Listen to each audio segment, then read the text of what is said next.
Opposite word जैसे आओ बजाएं ताली,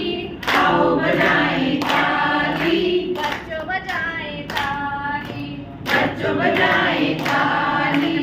नीचे बजाएं ताली, नीचे बजाएं ताली, ऊपर बजाएं ताली, ऊपर बजाएं ताली,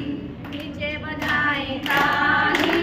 नीचे बजाएं ताली, ऊपर बजाएं ताली, ऊपर बजाएं ताली, आओ बजाएं ताली, आओ बजाएं ताली, बच्चों बजाएं ताली। बच्चों बजाएं ताली। ऐसे ही हम सारे वर्ड जितने भी हैं उनको इकट्ठा करके बुलवा सकते हैं। इसमें बच्चों को मजा भी आएगा और वो इंटरेस्ट भी आएगा।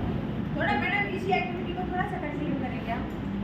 आओ बजाएं हम सब ताली, आओ बजाएं हम सब ताली, कहाँ बजाएं हम सब ताली, कहाँ बजाएं हम सब ताली, कहाँ बजाएं हम सब ताली, कहाँ बजाएं हम सब ताली, धीरे ताली तेज ताली, धीरे ताली तेज ताली, धीरे ताली तेज ताली, धीरे ताली तेज ताली, आओ बजाएं हम सब ताली, आओ बजाएं हम सब ताली, कहाँ बजाएं हम सब ताली, कहाँ बजाएं हम सब ताली, आगे ताली पीछे ताली, आगे ताली पीछे ताली, आगे ताली पीछे ताली, आगे ताली पीछे ताली, ऊपर ताली नीचे ताली, ऊपर ताली नीचे ताली,